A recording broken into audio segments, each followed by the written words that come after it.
The dust came first. It always did out here in the high desert of New Mexico territory, in the year 1882. A thin brown curtain rolling across the flats, swallowing mesquite and scrub oak before it swallowed everything else. Old Martha Calder saw it from her porch and felt the cold settle into her chest. The kind of cold that had nothing to do with temperature. She had lived 61 years on this earth, buried a husband, buried a son, survived drought, fever, and a Comanche raid that took the barn and 2 fingers off her left hand. She had never run from anything in her life. But that dust cloud wasn't weather. It was horses. Many horses. Moving fast and deliberate, the way horses only move when men with bad intentions are pushing them hard. Martha Calder stepped off her porch, shaded her eyes, and counted. 5 riders, maybe 6. She walked to the edge of her garden, the little plot of beans and squash she'd coaxed from the iron-hard ground with creek water and sheer stubbornness. And she looked past the fence line toward the old corral, where Ezra stood watching the same cloud. Ezra was her mule. He was 22 years old, sway-backed, nearly blind in one eye, and the ugliest animal in 3 counties. He had a scar running from his left ear to the corner of his jaw from a fence wire incident years ago, and a disposition that could generously be described as difficult. The territorial marshal's deputy had once offered her $15 for him, and she'd laughed for a week. But Ezra lifted his enormous gray head, nostrils flaring, and he looked at her across that distance with his one good eye. And Martha Calder felt something she hadn't felt since the night her son Thomas died in her arms. Terror. Not for herself. Never for herself. For the mule. The 6 riders pulled up at her gate like they owned the land and everything standing on it. Their horses were fine animals, too fine for men who looked like they did.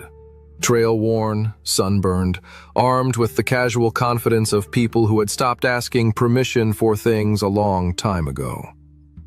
Their leader rode a blood bay stallion and wore a black duster that had seen considerable violence. He had a neat, thin mustache and pale blue eyes that moved across Martha's property the way a merchant surveys goods before making an offer. His name, though Martha did not yet know it, was Cole Dre. In the territories, Cole Dre's name was a door slamming shut. He had robbed the Santa Fe line twice, burned a mine payroll office in Silver City, and shot a sheriff's deputy in Tucson over a card game. The papers called him the Gentleman Bandit because he wore clean shirts and never cursed in front of women. The men who had actually encountered him called him other things, mostly in whispers. "Afternoon, man," he said, touching the brim of his hat. Behind him, the 5 others fanned into a loose line. Martha recognized the posture. It was the posture of men accustomed to spreading out so that no matter which direction a person ran, someone was waiting. "What do you want?" Martha asked. She did not step back from the gate. She did not reach for the shotgun leaning against the porch post. Not yet. She had learned long ago that reaching too early was as dangerous as not reaching at all. "We need water, ma'am, and rest. We've ridden hard from the pass." Dre's voice was smooth, educated, with a softness around the vowels that suggested somewhere east of the Mississippi. "We'll pay fair for the trouble." "My well's dry," Martha said. It wasn't. Dre smiled. The smile didn't reach those pale eyes.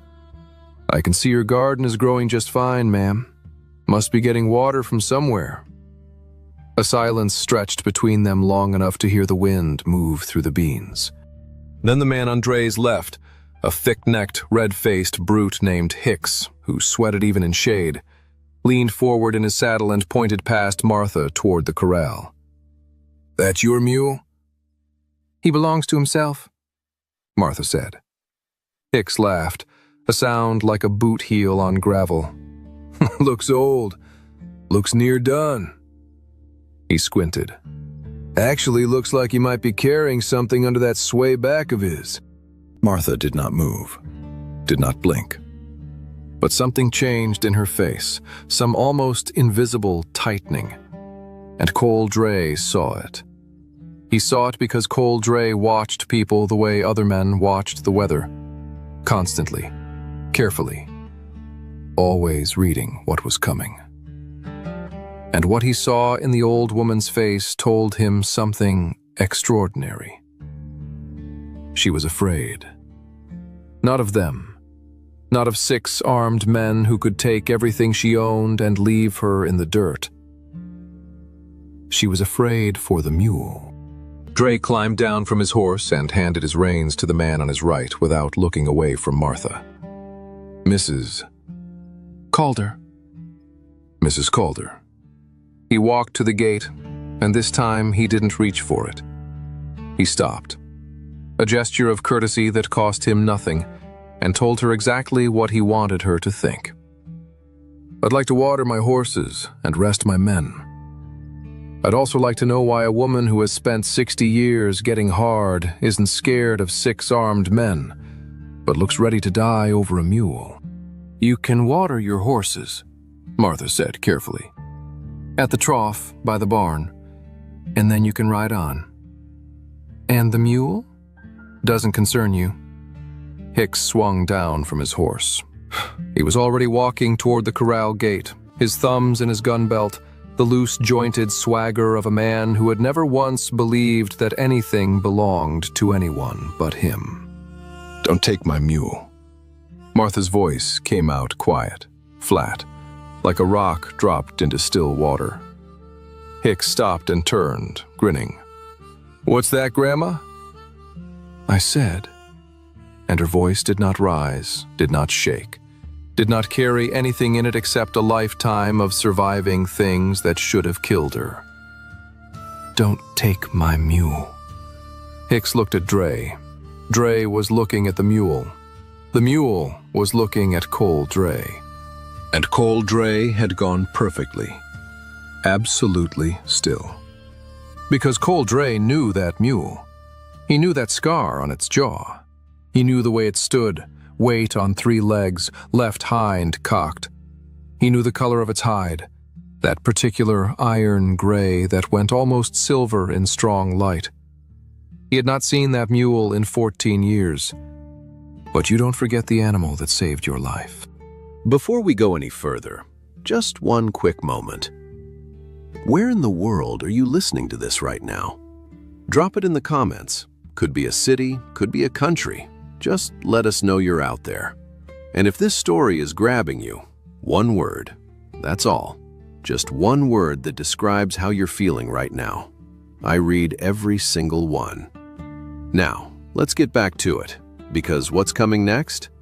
You did not see it coming. 14 years is a long time. Long enough to become someone else. Long enough to ride so far from who you used to be that you stop looking back. Cole Dre had been born William Colton Draper in Abilene, Kansas, the second son of a Methodist preacher who believed in hard work, harder prayer, and the particular mercy of a leather strap. William had left home at 17 with 32 cents and a stolen horse, and had spent the next 2 decades systematically becoming the worst version of himself that geography allowed.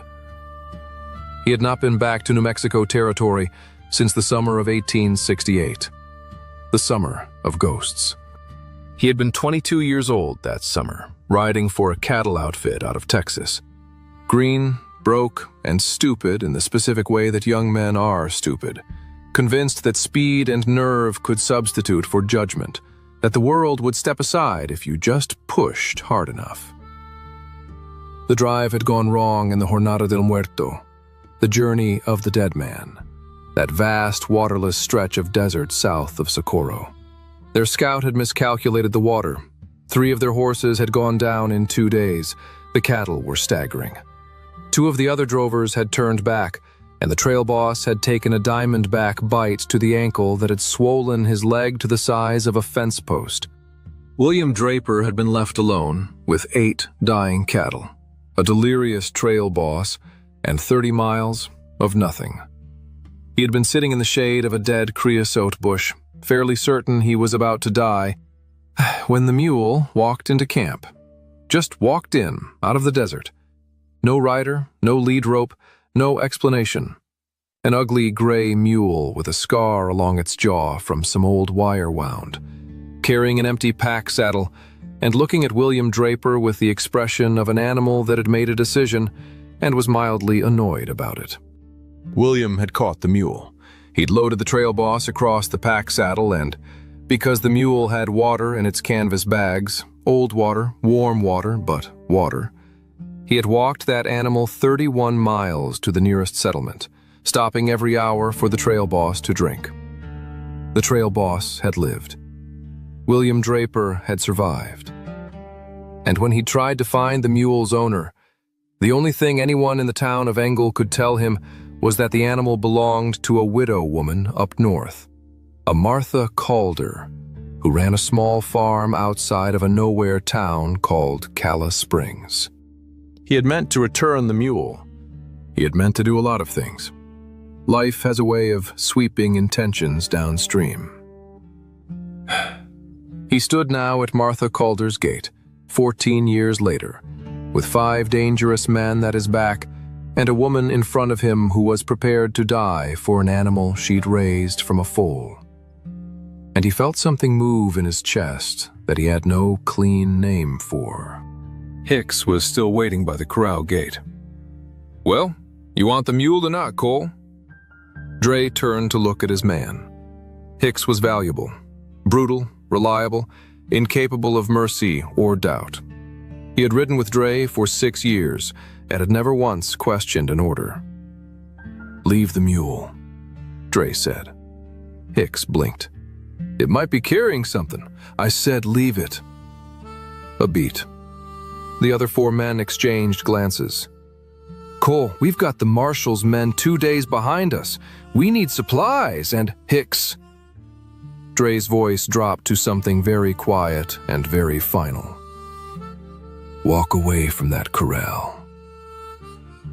Hicks walked away. Dre turned back to Martha Calder.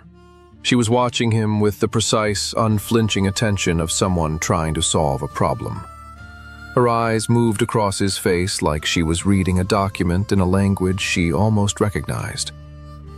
"Water your horses," she said finally, "and come inside. I'll make coffee." It was not a question. The inside of Martha Calder's house was the inside of a life, not decorated so much as accumulated. Photographs on a shelf above the fireplace. A man, formal and unsmiling, in a Sunday suit. A younger man, laughing at something outside the frame, squinting into the sun. Quilts on every surface. The particular smell of a home that had been lived in through seasons of both grief and contentment. Dre sat at the kitchen table with his hat in his hands. The gesture was automatic, old, the ghost of a boy raised in a preacher's house. Martha set coffee in front of him without ceremony and sat across the table. "You know Ezra?" she said. Not a question. "I borrowed him once, a long time ago." Borrowed. The word sat between them. "I meant to bring him back." Martha looked at him for a long moment. Then she poured her own coffee and wrapped both hands around the cup. "The summer of the Jornada Drive. 68. "Yes." "I always wondered what happened to that mule. He came back on his own 2 weeks later, skinny as a rail, missing a shoe."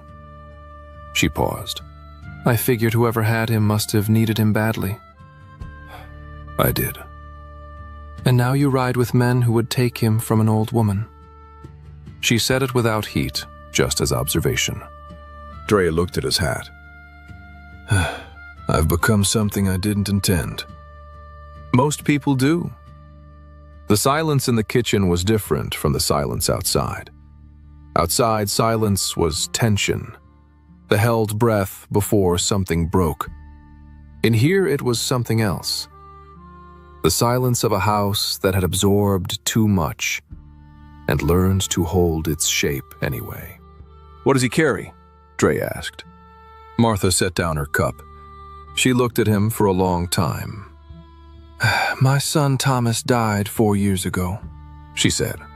Fever. He was 30 years old. She paused, choosing words with the care of someone spending their last coins. Before he died, he gave me something to keep safe. Something that men with guns would want.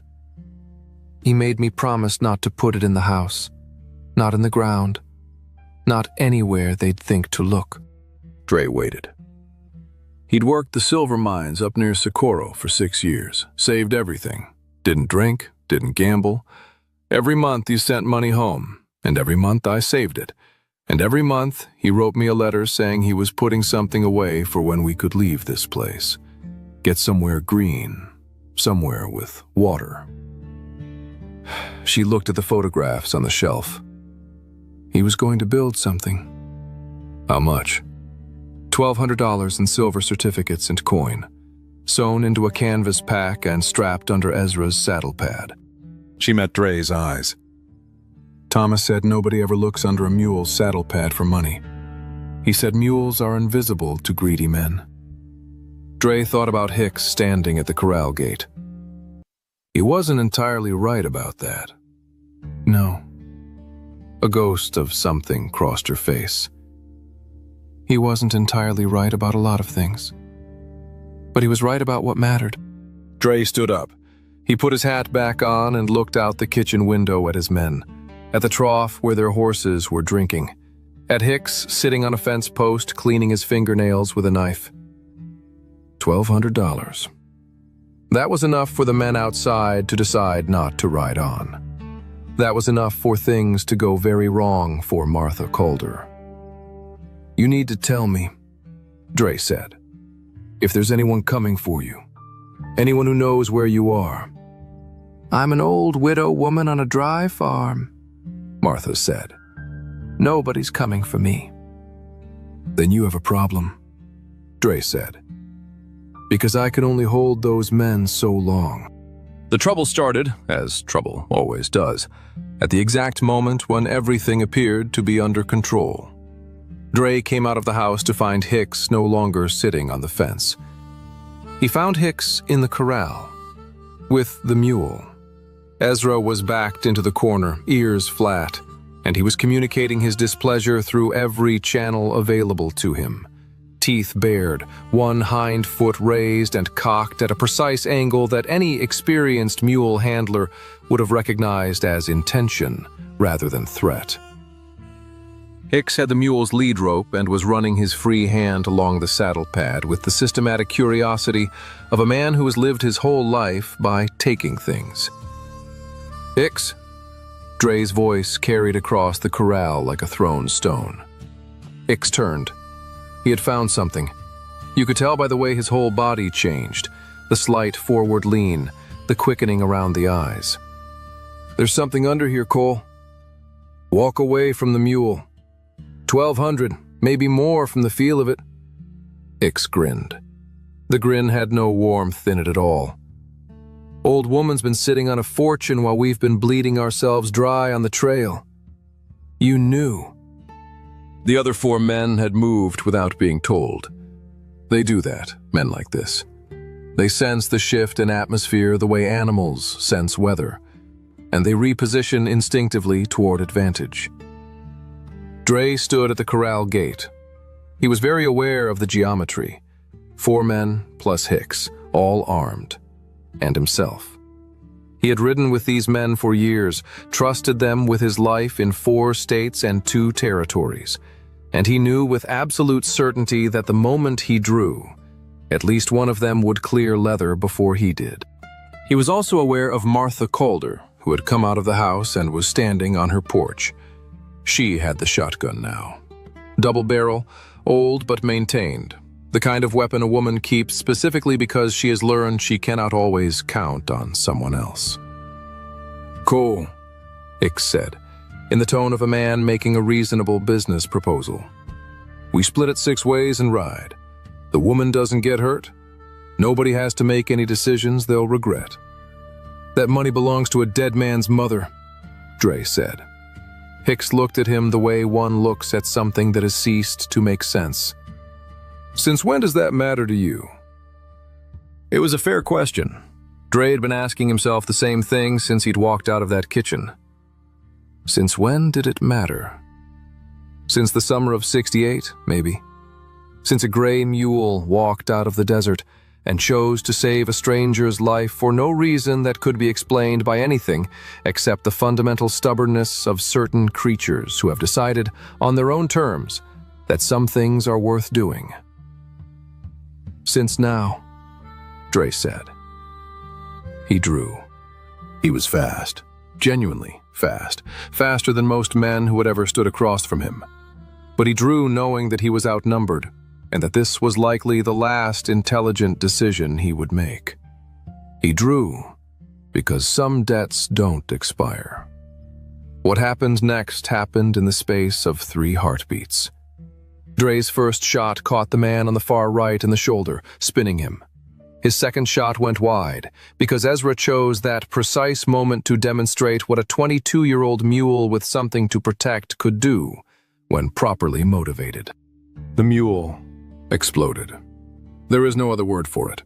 110 years of selective breeding had produced in Ezra a creature capable of delivering approximately 900 pounds of focused outrage. And he delivered it all at once, in all directions, with the precision of an animal that had decided enough was enough. Hicks caught a back hoof to the chest and went over the fence like laundry in a wind. The man who had been reaching for his gun got the lead rope across his face, and the other 2 horses, startled by the sudden chaos, threw their riders simultaneously. In the silence that followed, Martha Calder walked off her porch, shotgun up, covering the 2 men who were still in any condition to be a threat. Dre stood in the middle of the corral. His right arm was bleeding. One of the shots had grazed him. He wasn't sure whose. Hicks was on the wrong side of the fence, making sounds that indicated he was alive, but disinclined toward further argument.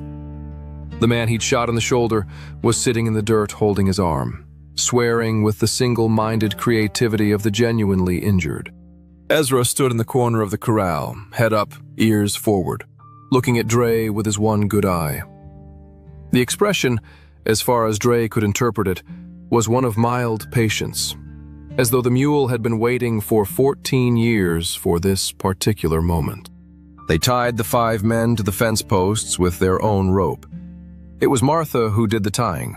She was precise and economical about it, the knots of a woman who had been tying fence wire and feed sacks for 60 years, and had no interest in doing anything twice. Dre sat on the porch steps, and Martha cleaned the graze on his arm with water and a cloth that smelled of lye soap and efficiency. "You could have let them take it," she said. "Ridden on?" "No." "Why not?" Dre looked at Ezra, who had gone back to standing at his hay pile with the vast indifference of a creature who has said what he needed to say and returned to more important matters. "Because of that mule," he said. Martha tied off the bandage. "Ezra saved your life once, and you think that makes you responsible for his?" "Something like that." "That's a simple way of thinking about a complicated situation." "Most true things are simple," Dre said. Martha sat down in the porch chair, the shotgun across her knees. In the distance, the sun was going down behind the western hills in the extravagant, unhurried way that desert sunsets do.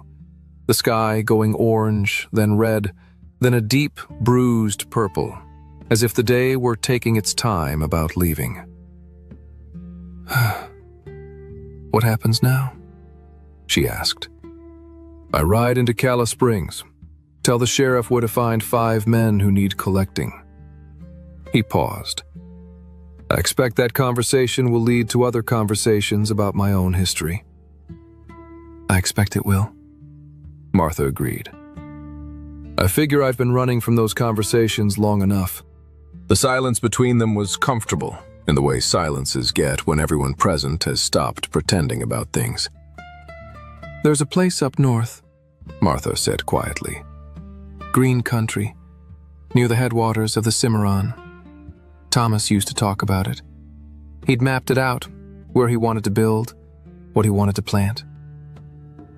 She looked at the photographs in the dark of the house. I'm too old to go alone.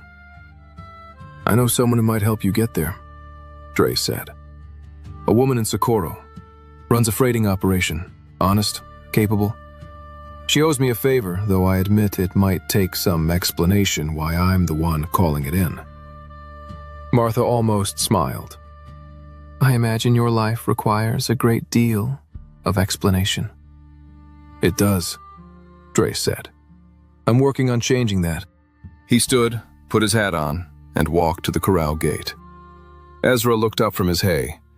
Dre stood at the fence for a moment. The mule walked over with the slow dignity of an old animal who moves on his own schedule, and put his gray head over the top rail. Dre put his hand on the mule's jaw, on the old scar. We're even, he said. Ezra looked at him, shook him off, went back to his hay. Which was, Dre thought, exactly the right answer. The ride into town took 40 minutes. Dre made it alone, in the dark, with his hands visible and his rifle across the saddle in the non-threatening position. He had tied his duster behind the saddle. He wanted to be seen, clearly. The sheriff of Calla Springs was a man named August Pell, 50 years old, reed-thin, with a gray beard and the careful eyes of someone who had survived in a difficult profession by being harder to fool than he looked. He was sitting on his front porch when Dre rode up. He recognized Dre immediately. His hand went to his gun. I've got 5 men tied to a fence post at the Calder farm, Dre said, without raising his hands, without rushing. Hicks, Delbert, and 3 others. Hicks has a cracked rib, maybe 2. 1 man has a shoulder wound that needs a doctor. The rest are fine. Pell's hand stayed where it was. And you? Arm graze, minor. Dre looked at the sheriff steadily. I also have some things to tell you about the Santa Fe robberies, the mine payroll in Silver City, and the Tucson shooting. That's a considerable list. It is. You could ride. I'm 1 man. I could. A pause. The night insects were loud. The stars above Calla Springs were the extravagant, uncountable kind that only exist far from city lights, and they blazed down with the impartial generosity of things that do not care what happens below. My deputy's inside, Pell said. I'll need to wake him. Take your time, Dre said. I'll wait. He climbed down from his horse and tied it to the post. He sat on the step. He waited. It was, he thought, a strange feeling, this waiting. Not the waiting of a man planning escape routes and calculating odds. Just waiting. The way a man waits when he has decided to stop running and has not yet decided what to do instead. He thought about Martha Calder packing her life into canvas bags and loading them on a 22-year-old mule for the road north to green country. He thought about Thomas Calder, who had worked 6 years in the dark of a mine and saved everything for a dream he never got to live. He thought about a gray mule walking out of the desert 14 years ago and making a decision that no one had asked him to make. Some creatures just decide, he thought, against all odds and sense and self-interest. They see something that needs doing, and they walk toward it. Maybe that was enough of a philosophy. Maybe that was more than most men managed. August Pell came out of the house with his deputy and a set of irons. Stand up, the sheriff said. Cole Dre stood up. He put his hands out. 6 months later. The Cimarron River in autumn is a different world from the desert floor. The cottonwoods go gold and orange along the banks, and the water runs clear over smooth stones, and the grass grows thick in the meadows between the canyon walls. It is the kind of country that makes promises and keeps them. Martha Calder drove a small wagon up the canyon road, the freight outfit from Socorro having delivered her to the valley's edge and wished her luck. She was 61 years old and had survived everything the territory had thrown at her, and she drove with the straight-backed economy of someone who still had things to do. Ezra walked behind the wagon on a long lead rope, which was mostly ceremonial. He went where he wanted to go, which happened to be roughly where Martha was going, and that had been true for 22 years and showed no sign of changing. She found the land Thomas had mapped. It was everything he'd said. A flat shelf above the river, rich soil, deep and dark, nothing like the iron ground of Calla Springs. A spring coming out of the canyon wall. Good grass, cottonwoods for shade. Mountains to the north, still holding their snow. Martha sat in the wagon for a long time, looking at it. Then she climbed down, walked to the edge of the shelf, and looked at the valley below, and the river, and the sky. "All right, Thomas," she said quietly. She unloaded the wagon. She began. 3 weeks later, she received a letter. It came through the Socorro freight office, addressed in an educated hand she didn't recognize. "Mrs. Calder, I don't know if this letter will reach you. I'm writing it from a cell in the Doña Ana County Jail, where I expect to be for some time, which is appropriate. I was told by Deputy Pell that the charges on the Santa Fe matter may be reduced on account of my testimony, which is more consideration than I had any right to expect. I mention this not to ask anything of you, but only because I promised him I would explain my reasons to anyone who asked, and I find that writing them down helps me understand them myself. I am sorry I didn't bring the mule back in '68. I'm sorry for a great many things in that general period, and after. I don't think sorry covers much of it, but I believe some debts get paid in unexpected currency. Take care of Ezra. He's a better judge of character than most men I've known. Respectfully, W.C. Draper." Martha read the letter twice. Then she folded it and put it in the pocket of her coat and walked out to the meadow where Ezra was grazing in the afternoon light, fat and gray and ancient and entirely at ease with the world. She put her hand on his neck. "He says to take care of you," she told him. Ezra flicked an ear, pulled a mouthful of grass, kept going, which was, as ever, exactly the right answer. And there it is, partner, the full ride. From a cloud of dust on a New Mexico horizon to a meadow along the Cimarron. A story about debt and grace, about old mules and older sins, and about the strange way that a single act of mercy can travel 14 years through time and arrive exactly when it's needed. If this story moved you, if it kept you company on a long drive or a sleepless night or a rainy afternoon, I'd ask you to do 3 things. 1. Leave a comment telling us where in the world you're listening from. We have riders on every continent, and I love seeing that map. 2. Share this story with someone who loves the Old West or just loves a good story. Word of mouth is how